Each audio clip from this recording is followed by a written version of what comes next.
Mandar sir तर आपल्यासोबत आहेतच, मात्र आपण वेगवेगळ्या महाराष्ट्रभरातल्या प्रतिक्रिया सुद्धा घेतोय। आता आपण मुंबईमधल्या प्रतिक्रिया बघणार आहोत। उदय आपल्यासोबत आहेत। उदय, काय मुंबईकरांच्या प्रतिक्रिया आहेत? सकाळ झाली आणि ही बातमी समोर आली। अगदी बरोबर। आज पहाटे भारतीयांना एक आनंदाची बातमी मिळालेली आहे। एक संताप जो आहे भारतीयांच्या मनामध्ये गेले काही दिवस होता, तो संताप आता कुठेतरी दूर झालेला आहे। भारतीय लष्कराने पाकिस्तानच्या अतिरेकी तळांवरती ज्या प्रकारे हल्ला केलेला आणि बदला घेतलेला आहे पहलगाम हल्ल्याचा, त्याचा निषेध करत होते गेले काही दिवस, मात्र आता थेट त्यांना उत्तर मिळालेलं आहे आणि त्या संदर्भात आपण बोलूया। सर्वसामान्य मुंबईकर आता आपल्यासोबत, आपण त्यांच्याशी सर्वांशी बोलणार आहोत। तुमची काय प्रतिक्रिया सांगा? भारताने एक खूप मोठा हल्ला करत पाकिस्तानला सडेतोड उत्तर दिले।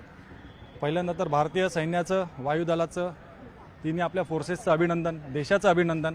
ही सुरुवात आहे। छत्रपती शिवाजी महाराजांच्या भूमीला जर तुम्ही छेडलात तर त्याचे काय परिणाम होतील आणि त्याचे दूरगामी परिणाम पाकिस्तानला नक्की भोगावे लागतील आणि यासाठी माझा देश सक्षम आहे याची आम्हाला खात्री, आणि आम्ही देशाच्या सोबत आहोत, सैन्याच्या सोबत आहोत।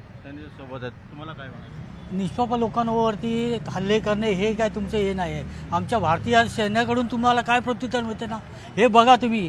हे फक्त झलक आहे। याच्या पुढे अजूनही तुमच्यावरती आम्ही सहजतेने जाणार आहोत। आम्ही सरळ मार्गी आहोत, परंतु आमच्यावरती जर अटॅक झाला तर आम्ही त्याच्यावरती प्रत्युत्तर म्हणून आम्ही भरपूर चांगल्या पद्धतीने उत्तर देऊ शकतो। ऑपरेशन सिंदूर हे नाव जे आहे ते सगळ्यांना एक भावनिकदृष्ट्या जोडलं गेलेलं आहे। बरं बोलतं, पण मला वाटतं आनंदाची गोष्ट ही बिलकुल नाही आहे। युद्ध नॉर्मली कोणाला नको असतं, पण ह्या वेळेला पाकिस्तानला चोख उत्तर मिळालं पाहिजे। जे कृत्य त्यांनी केलेलं आहे हे अतिशय घाणेरडं कृत्य आहे। तर मला वाटतं एवढं हे कालची मला वाटतं सुरुवातच आहे, पण पुढे जाऊन मला वाटतं अनेक कारवाया होतील आणि अपेक्षा आहे की पाकिस्तानचे तुकडे तुकडे यायला झाले पाहिजेत। पुन्हा असे कधी टेररिस्टचे अटॅक आपल्यावर झाले नाही पाहिजेत, ही अपेक्षा करतो ना। तुमची काय प्रतिक्रिया? सध्या हा हल्ला झालेला हाफिजीच्या अड्ड्यावरती झालेला आहे, 9 अड्ड्यावरती झालेला आहे। ही तर फक्त झलक आहे, सुरुवात आहे।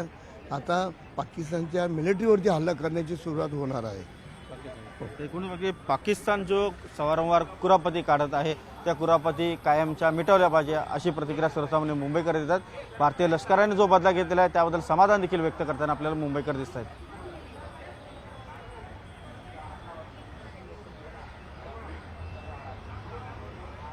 बातमीकडे वळतोय प्रियंका। नक्कीच, भारतानं ऑपरेशन सिंदूर राबवत जैश ए मोहम्मदचं मुख्यालय असलेल्या बहावलपूर इथला तळ उद्ध्वस्त केलाय। आत्ताच्या घडीची सर्वात मोठी बातमी आपण पाहतोय। पाकिस्तानच्या याच मुख्यालयातून भारताविरोधात अनेक दहशतवादी कारवायांची रणनीती आखण्यात आली होती। पुलवामा हल्ल्याची रणनीती देखील याच जैशच्या मुख्यालयातून ठरवण्यात आली होती। त्यामुळे जाणे इथेच अतिरेक्यांना प्रशिक्षण देखील देण्यात आलं होतं। आपल्यासोबत मंदार सर आहेत। मंदार सरांशी आपण बोलणार आहोत। मंदार सर, जैशच्याच मुख्यालयातून ही सगळी रणनीती ठरवण्यात आली होती आणि तिथेच अतिरेक्यांना प्रशिक्षण देखील देण्यात आलं प्रियंका, होतं। ते जे चित्र दिसतंय आता समोर, मरकज सुभान अल्लाह जैश ए मोहम्मदचं हे बहावलपूर मधलं सगळ्यात मोठं प्रशिक्षण केंद्र होतं।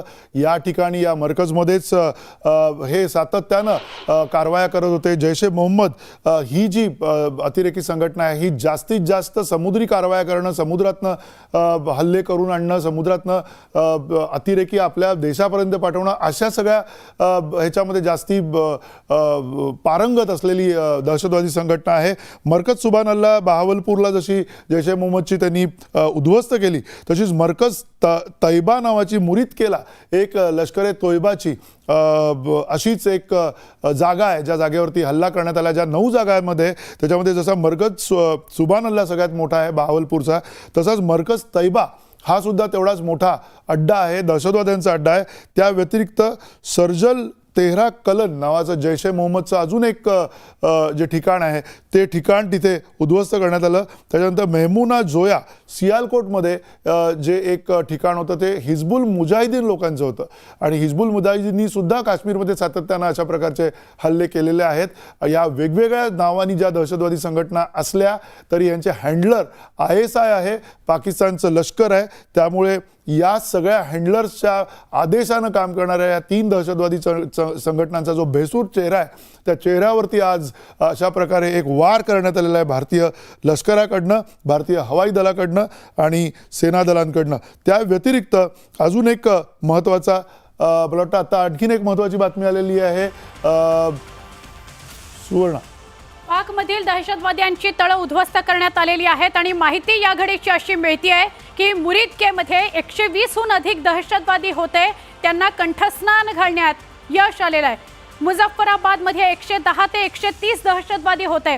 ज्या ज्या ठिकाणांचा उल्लेख आता आपण करत होतात मंदार सर, तिथे तिथे अनेक दहशतवादी होते ज्यांचा खात्मा करण्यात येत आलाय अशी माहिती मिळते. अजून याविषयीची प्राथमिक माहिती आहे, त्यामुळे अजून याविषयीचा अधिकृत समोर येणं बाकी आहे. त्याला आपण शुभवर्तमान म्हटलं पाहिजे. सुवर्णा, शुभवर्तमान आहे हे. त्याचं कारण हेच आहे की जर येणाऱ्या काळामध्ये भारतावरती अशा प्रकारच्या कुठल्या भ्याड हल्ल्याला सामोरं जायचं नसेल तर अशा प्रकारची कारवाईला पर्याय नव्हता. शैलेंद्र देवळणकर आपल्या सोबत आहेत, आंतरराष्ट्रीय घडामोडींचे अभ्यासक आहेत, तज्ज्ञ आहेत. शैलेंद्र, स्वागत आहे तुमचं. आणि खरं तर भारत माता की जय म्हणण्याचाच हा अवसर आहे. आपल्या सगळ्यांना आनंद होतोय ज्या पद्धतीनं हा बदला घेण्यात आलेला आहे. अतिशय भावूक नाव दिलंय ऑपरेशन सिंदूर.